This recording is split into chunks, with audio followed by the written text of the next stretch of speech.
On our first day, we took the train and bus from Munich to the Vals Valley in Austria and hiked from the terminal station of the bus called Touristenrost to the Gera hut in 3 hours with 3,900 feet or 1,300 meters uphill. The trail is on an unpaved road along the Alpinerbach and then turns left and becomes a steep trail leading to the Gera hut. The hut is surrounded by impressive mountains like the Hohe Kirche, Schrammacher and Olperer. The hut was very full when we stayed there and is also the starting point for climbing one of the more famous mountains in the Zillertaler Alps, the Olperer.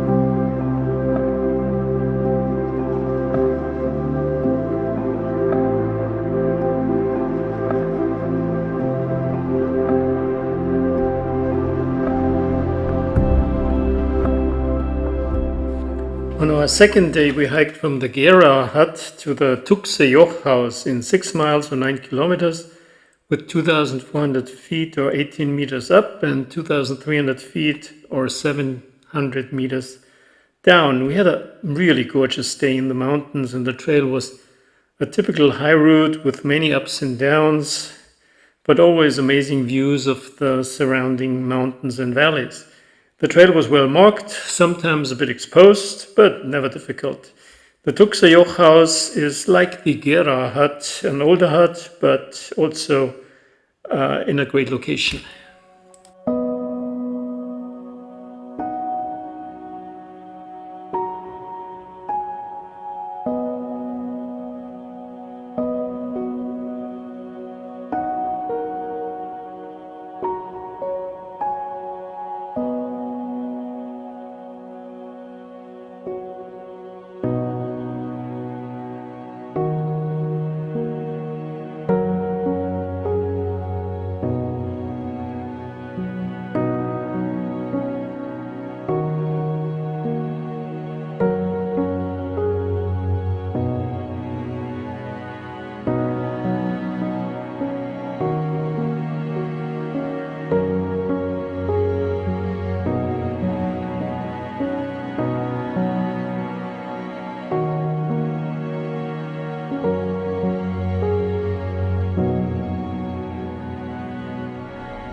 On our third day, we hiked over the Friesenberg Scharte to the Friesenberg house.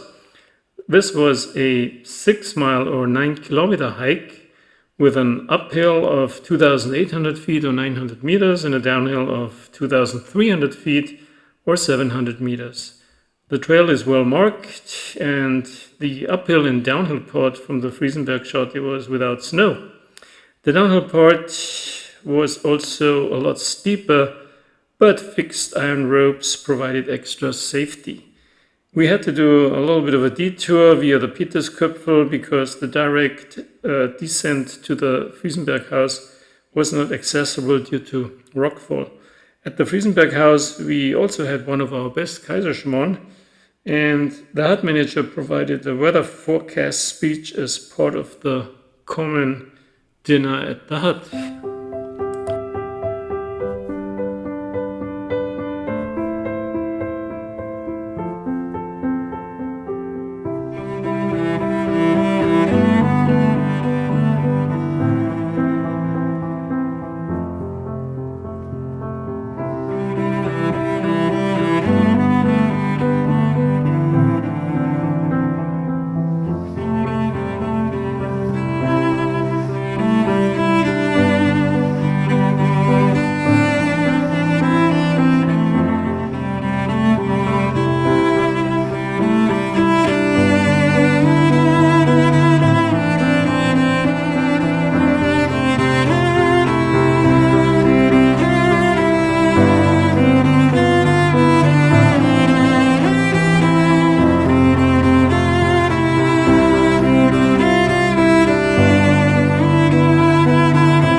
Our fourth day was a short one, which was actually pretty good because it started to rain. The trail to the Olperer hut is only 3 miles or 5 kilometers long, with 300 feet or 200 meters up and 1,000 feet or 300 meters down. It is a classical high route trail. Since we hiked on mostly wet and moss-covered rock plates, the trail can be quite slippery when it is wet. The Olperer hut is newly renovated, and we had, along with the Friesenberg house, one of our best food and stays there.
our day 5 we hiked from the Opera Hut to the Fidscher Joch house and crossed the border from Austria to Italy. This was a 6-mile or 9-kilometer hike with 1400 feet or 400 meters of elevation gain and a loss of 1600 feet or 500 meters. This was also an overcast and windy day and primarily a long traverse on a good but very rocky trail. The weather improved at the end of the hike and we got some nice views from the Fidscher Joch house.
On our last day, our 6th day, we did a detour to the Rotbauchelspitze and our hike out along the Zamser Grund to the bus station at the Schlägerspeicher.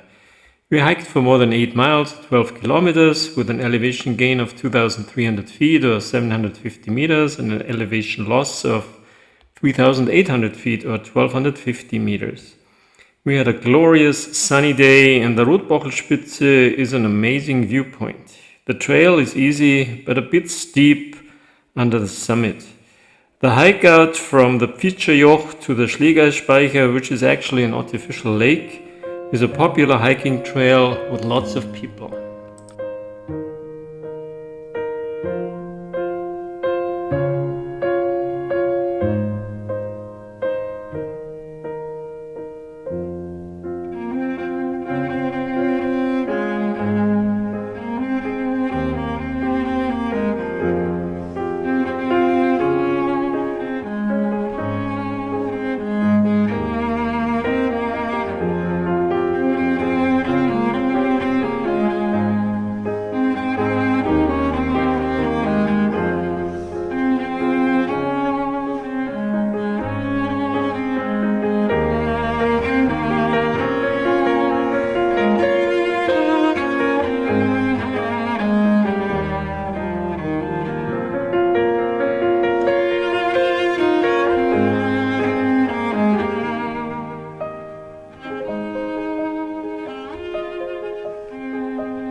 Overall, we had a great time in the Zillertal Alps with a mix of rain but mostly sunny weather. The huts and food were good, the trails well marked and not too difficult, the views were excellent and the mountains amazing. The distances between the huts of the Peter Habeler loop are manageable and we were even able to shorten it a bit. If you like high routes where you don't have to hike up and down a lot, then you might want to consider this trip.